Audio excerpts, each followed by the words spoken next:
This is the Horse Radio Network. This is episode 181 of Horse Tip Daily, a different horse tip, a different equine topic, a different equestrian expert every day. Horse Tip Daily brings the world of equine knowledge to you one day at a time. This tip is sponsored by Kentucky Performance Products. You can visit them at kppusa.com. Enjoy today's tip.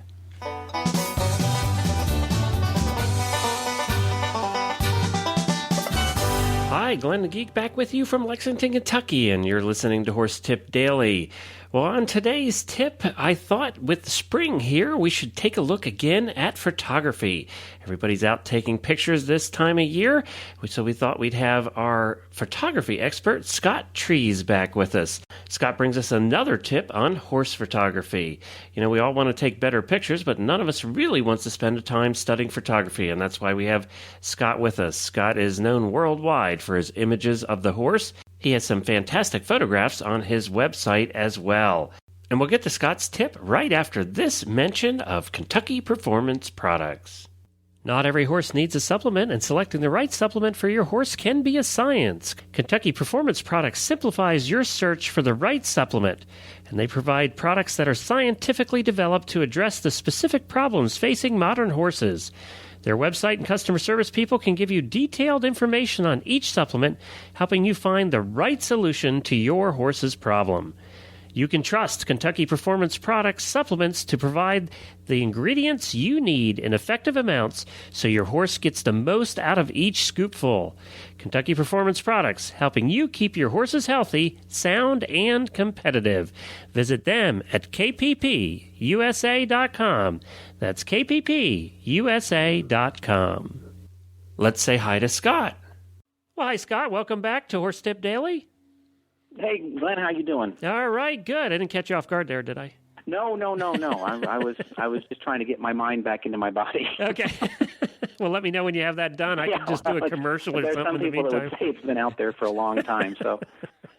Well, you know, I always enjoy talking to you. We just have so much fun speaking about all this stuff.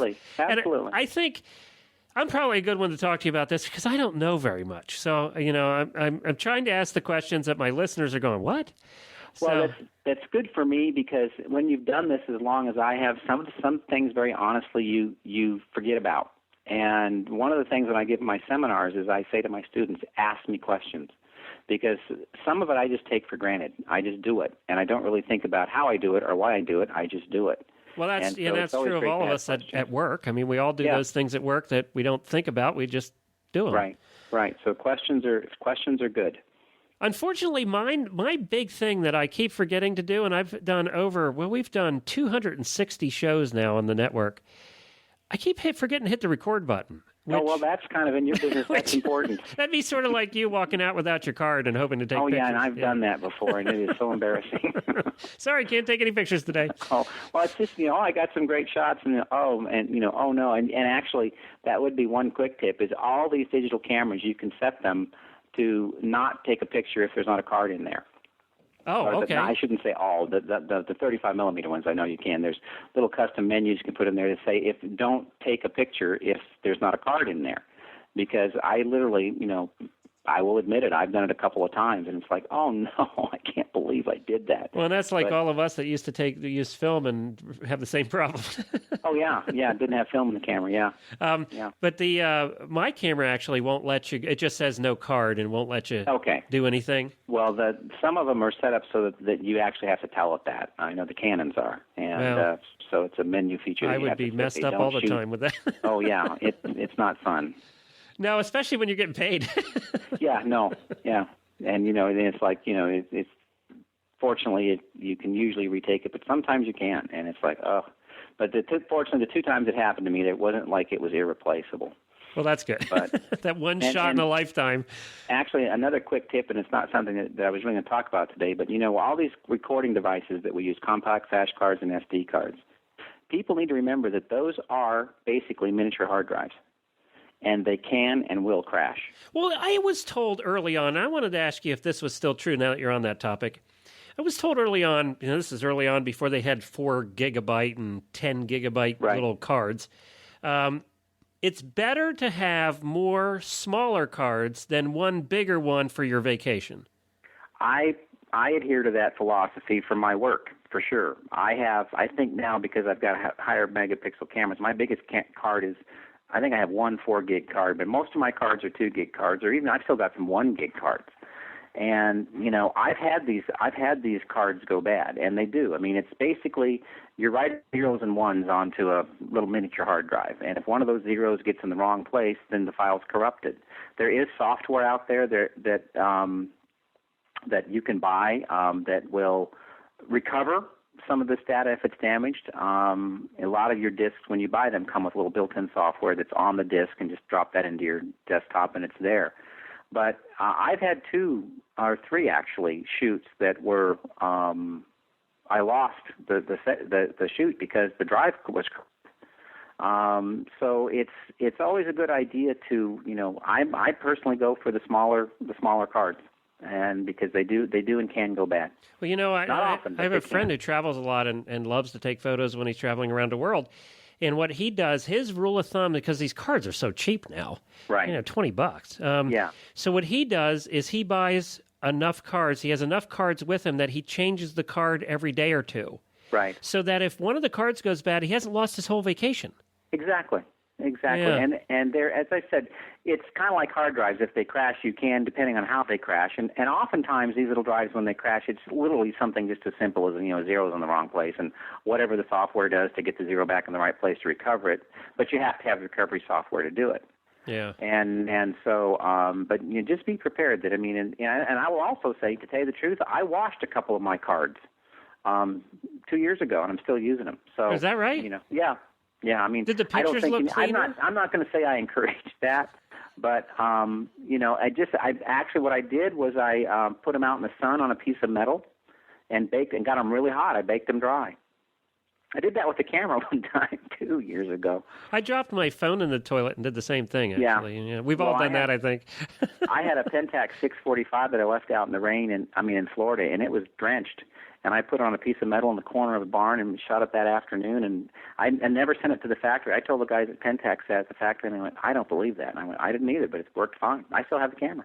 Everything's a little blurry, but Yeah, right. There's a little log, but yeah, it's but anyway, little drops on all the pictures. Cards you can drop them and you can do a lot of stuff to them. But just remember that they can go bad. So Okay.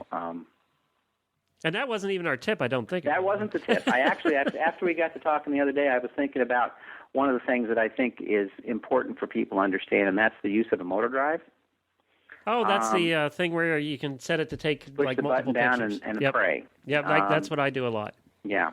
Well, one of the in things more than just photography. Yes, yes. Well, one of the things that people have assumed today, because you've got cameras now that can shoot 10 frames a second. I think the fastest is 10, maybe 12. And so what people have done is they're thinking, well, definitely photographing horses has been an element of timing. There's a very narrow margin when a horse, let's say a performance horse, has got his legs in just the right place. As a matter of fact, if you take a look at video, and video is made of 30 frames a second, there's actually 30 frames in a second of video. And if you play back that video frame by frame, you're going to see that only one of those frames, the horse is right. So for people that are thinking, oh, I'm just going to push down the button and hope, they've got, at best, a 30% chance of getting the shot. Now, that's better than what they used to have 2 or 3 years ago. But I have always encouraged people, and when I teach and when I talk to people, I've always encouraged them to try and learn to get the timing without the use of a drive. And I have sometimes had people say, okay, look, you've got a roll of film, you've got 36 shots. You can't, and it's not that you have 36 shots after you've held down the button for 4.5 minutes and you can sort through the 3,000 pictures and show me 36. You've got 36 shots. Now go shoot this horse. And what I used to do to tell people to learn the timing was to not look through the camera, but just to start watching a horse and in your mind think, okay, now for most people when they're shooting a horse, let's use a performance horse as an example, and it's going to carry through to just about everything. When that leg that's inside, that front leg that is inside next to you, closest to you, as the weight starts to come down on his pastern down there, as he pushes his foot down and his weight starts to go down on that, depending upon your sense of timing, within that motion, his outside leg is going to be bent properly, and you shoot in there. Now, some people are going to find they shoot early. Some people shoot late. If I'm going to have anything to do, I have a tendency to shoot a hair early sometimes. But you develop your timing with that. And to not psych yourself out, I tell people to go out and shoot without film in the camera. Now, today would be, without a card in the camera, which we had that conversation about how you set your camera up for it. But just in your mind, go now. Now, how about, okay, so you're talking about timing. How about when they're jumping, when they're coming up to the jump? Is there a magic spot?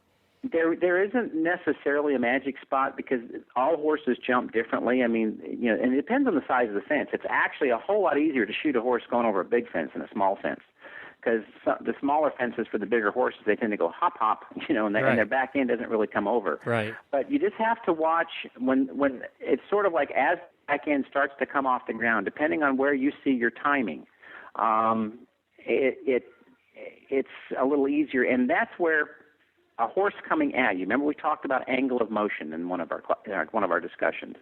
That's where a horse that's coming at you over a fence is a lot easier to get a good shot of a horse going straight across from you. I mean, like a horizontal, right in front of you. A, you have to have a faster shutter speed, and B, you have to have really good timing. But even high-speed cameras, and I see it today a lot. I see a lot of work in pros in all disciplines, sports, everything. They just go ching ching ching ching ching ching ching ching ching ching ching ching ching ching. And if you've ever watched me shoot, you'll hear me go click, click, click, because it's just that's how I learn. But I think it teaches you to look for the moment rather than hold down a button and hope. And so, I really encourage people to try and learn the element of timing in getting your shots. I mean, it's not such a big deal since it's digital anymore, and you can throw them all away. But it's still, I think people will find if they'll take the time to try and develop their timing, they'll have more shots than they'll miss by trying to use it with a motor drive. Well, that's great. I was at a show at the Kentucky Horse Park here. I was at the driving event. National Championships, and we were at the Water Hazard, and I can't tell you how many of the photographers, I don't know if they were professionals or not, the ones with the big cameras, right, were just on auto. Well, and those, situations like water hazards and those kinds of things, that seminar that I teach up in Colorado through EPN and where we have horses coming through the water, yes, a motor drive is great for that kind of thing. That's one situation where, that's fun. Although I still have a tendency to look for that shot and anticipate the shot.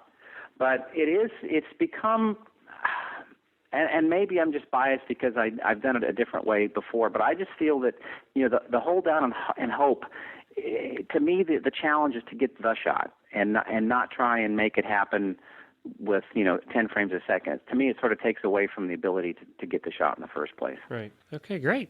Well, that's good to know. Where can people see your work? They can see my work at treesmedia.com.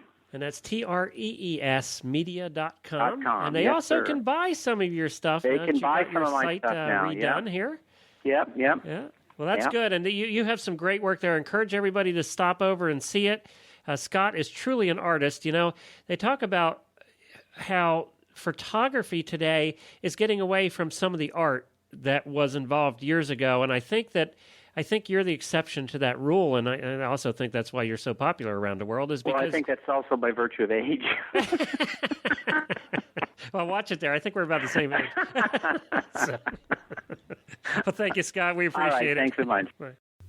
Well, we want to thank Scott for joining us. He's a very busy guy, travels overseas a lot, and he stops by here once about every quarter to do some tips for us, and we certainly appreciate that. And it is timely this time of year. With Rolex coming next week, I know there's tons of photographs taken there. Well, you can subscribe to the shows through iTunes or Zune and get the daily tips automatically downloaded to your iPod, Zune, or MP3 player. Also, you can follow us at Facebook. Just search for Horse Tip Daily, or follow us on Twitter at Horse Radio. And don't forget to check out all the other great shows on the network at horseradionetwork.com.